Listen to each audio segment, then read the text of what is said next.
Pinatunayan ng dating beauty queen na si Pia Wurtzbach ang kanyang impluwensya bilang isa sa mga nangungunang personalidad sa mundo noong Milan Fashion Week Women's Spring, Summer 2025. Nagsimula siyang umarte sa edad na 4 sa ilalim ng pangalan na Pia Romero. Pinangasiwaan ng talent agency ng ABS-CBN Corporation, ang Star Magic, kasama siya sa Star Circle Batch 11.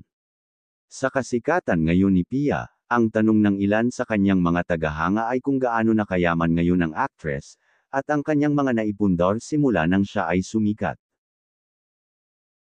Siya si Pia Alonzo Wurtzbach, na isang Filipino model, actress, at beauty pageant title holder na nanalong Miss Universe 2015. Siya ay ipinanganak sa Stuttgart, Germany, sa isang German na ama at isang Filipina na ina, at may isang kapatid na babae. Lumipat ang pamilya sa rehiyon ng Northern Mindanao sa Pilipinas, una sa lungsod ng Iligan, pagkatapos ay nanirahan sa lungsod ng Cagayan de Oro, kung saan siya nag-aral sa kindergarten sa Conghua School at elementarya sa Corpus Christi School. Ang kanyang mga magulang ay naghiwalay noong siya ay 11 taong gulang, at siya ang naging pangunahing pinagkukunan ng kita ng pamilya sa pamamagitan ng pagmomodelo at pag-arte. Matapos lumaki sa Pilipinas, gumugol siya ng ilang taon sa England. Nagtapos siya ng sekundaryang edukasyon sa ABS-CBN Distance Learning Center sa Quezon City, at nag-aral ng Culinary Arts sa Center for Asian Culinary Studies sa San Juan, Metro Manila. Si Pia ay nanalo ng Binibining Pilipinas noong 2015, sa kanyang pangatlong pagsali. Pagkatapos ay kinatawan niya ang Pilipinas at nanalo sa Miss Universe 2015, na naging unang Pilipina na nanalo sa loob ng 4 na dekada. Simula nito ay lalo naging maingay ang pangalan niya hindi lang sa Pilipinas kundi maging sa ibang bansa, at nagkaroon ng mga malalaking endorsements at iba pa. Dito rin nagsimula si Pia na mamuhay na maginhawa at nakamit ang kanyang pinapangarap sa buhay. Dahil dito ay nagkaroon siya ng sarili niyang bahay, kaya naman ngayon taon ay kanyang pinaayos ang kanyang bahay. Matatandaang noong January 2022, unang pinaalam ni Pia sa kanyang mga fans ang kanyang bagong house and lot. Ang bahay, na nagtatampok ng makintab na puting dingding, mga bintanang salamin sa sahig, at magagandang elemento ng kahoy, ay blanko pa rin noong panahong iyon habang siya ay nagtatrabaho sa pagdidisenyo ng mga interior, ngayon ay lalong pinaganda ni Pia at inayos. Mayroon din 2-bedroom, 2-bath condo unit na kanyang unang naging tahanan, nakuha niya ito noong 2020, ito ay kumpleto na may powder room, kusina, sala at dining room. Sa loob ng unit, mararamdaman mo kung gaano ito ka-homey at kaluwang. Ang mga karaniwang lugar ay nagbabahagi ng isang bukas na layout, na lumilikha ng isang ilusyon ng isang mas malaking espasyo. Nilagyan ito ng balcony at parking slot. Ang 145.88 square meter ang espasyong idinisenyo ng Hurray Design ay marangyang natapos na may mga modernong amenity, at may kagamitan. Kaya naman noong 2023, ay nag-post si Pia sa kanyang Instagram na binibenta niya na ito. Noong 2017, inanunsyo lang sa pamamagitan ng Instagram na sa wakas ay nabili na niya ang kanyang unang bagong sasakyan gamit ang kanyang sariling pinaghirapang pera. Tulad ng alam ng sinumang tao, iyon ay isang malaking bagay. Pero hindi niya nabanggit kung anong klaseng kotse ang nabili niya. Noong 2021, bumili din si Pia ng napakagandang Mini Countryman S na may SRP na 3.85 million pesos. Ipinagpapatuloy ni Pia ang kanyang landas sa pagnenegosyo sa paglulunsad ng kanyang sariling food business. Noong 2019, nagbukas si Pia ng milk tea shop sa Maynila ng dalawa sa kanyang matalik na kaibigan, ang aktres na si Pauline Luna at chef Nina Almoro. Ngayon ay ang Pia's World Kitchen, na unang available sa delivery app na GrabFood. Ayon kay Pia, nagbabago ang menu sa buong taon. Nakatuon muna siya sa Japanese cuisine, kung saan nag-aalok ang Pia's World Kitchen ng mga rice bowl tulad ng gyudon at katsudon, pati na rin ang mga curry dish. Walang nakakaalam sa saktong net worth ni Pia, ngunit ayon sa ibang website ang kanyang net worth ay $20 million, o 1.1 billion pesos. Lalo't na't si Pia ay sikat at in-demand sa fashion world sa buong mundo. Isama pa ang kanyang mga investments, business, endorsements, Instagram post at iba pa.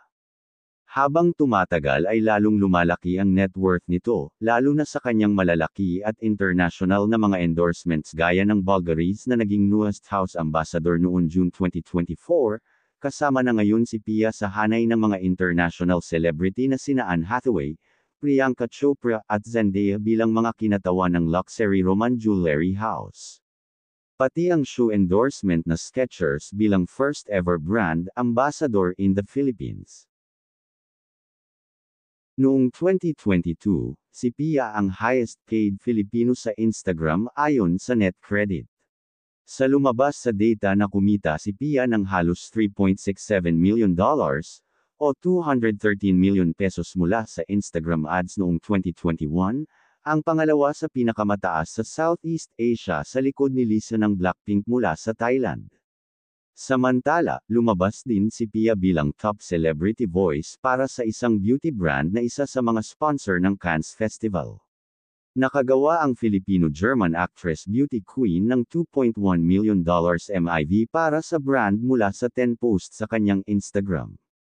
Nauna din si Pia Wurtzbach sa mga celebrity na nakabuo ng pinakamataas na media impact value sa 2024 Cannes Film Festival na ginanap noong May. Ang Miss Universe 2015 title holder ay nakakuha ng $8.1 million, o humigit kumulang 474 million pesos na halaga ng MIV, ayon sa data na inilabas ng analytics company na Launchmetrics nitong unang bahagi ng buwan. Noon February, pumangalawa si Pia sa listahan ng mga celebrity na nakakuha ng pinakamataas na halaga ng media sa 2024 Milan Fashion Week. Pumapangalawa si Pia sa listahan, na nakakuha ng $5.4 million sa MIV. Hindi rin mawala ang mga lalaking dumaan o nalilink sa buhay ni Pia. Noong 2015, kumalat ang tsismis na iniugnay si Pia kay dating Pangulong Noynoy Aquino matapos itong manalo bilang binibining Pilipinas Universe noong March 2015, pero itinanggi ni Pia na sila ay nagde-date. Noong January 2016, si Pia at ang hunky journalist na si Atom Araulio ay hindi nakalampas sa pagiging flirt sa isa't isa on-cam. Pero magkaibigan lang daw sila. Noong March 2016, sina Pia at Dr. Mike Warshawski ay sinasabing unang nagkita sa isang charity event sa New York noong Pebrero. Matapos gumawa si Pia ng ilang cute na pagpapakita sa Snapchat ni Dr. Mike noong March 2016, ang New York City-based doctor confirmed na siya at si Pia ay magkasintahan. Ang kanilang relasyon ay natapos ng mga sumunod na buwan matapos tanggalin ni Pia ang kanyang mga larawan kasama si Mike at inunfollow siya sa social media.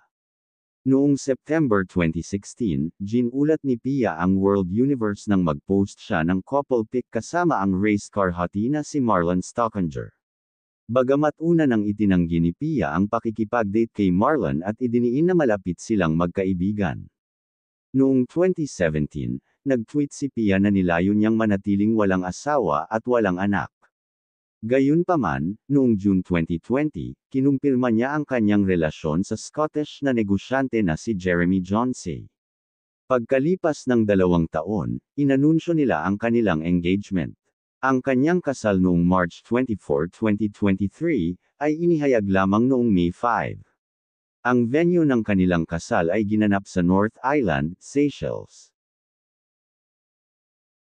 Kamakailan ay pinangalanan si Pia bilang unang Filipino Friend of the House ng Bivilgari, isang pagkilala na naging dahilan ng kanyang paglaki ng katanyagan sa global fashion scene. Matapos dumalo sa kanyang unang Paris Fashion Week, naging regular na bisita siya sa mga international runway show. Nag-evolve ang style ni Pia. Sa palagay ng lahat ay mas malakas na ang relasyon ni Pia sa fashion ngayon mula nang malunod siya sa World of Fashion Weeks, collections, designers and the business nito, mga alahas, makeup, at fashion, Sa Paris Fashion Week, mahusay na isinama at kinakatawan ni Pia ang lahat ng elementong ito. Nasaksihan ang kanyang tagumpay sa internasyonal na entablado, at sa pagkakataong ito, narito siya para sakupin ang mundo ng fashion. Patuloy siyang nagdadala ng mga milestone para sa kanyang karera pati na rin sa bansa, mula sa pagkamit ng titulong Miss Universe ilang dekada pagkatapos mailagay bilang runner-up ang mga Filipina candidates, hanggang sa pagiging unang Pilipina na dumalo sa taunang L'Oreal Runway event sa Paris Fashion Week. Hindi mapag-aalinlanganan na ang galing niya sa paggawa ng mga pahayag, hindi maikakailang pagmamay-ari niya ang bawat catwalk maging sa pageantry o runway. Kung mayroon man mali o kulang sa mga nabanggit, ay maaari niyong linawin sa comment section. Salamat.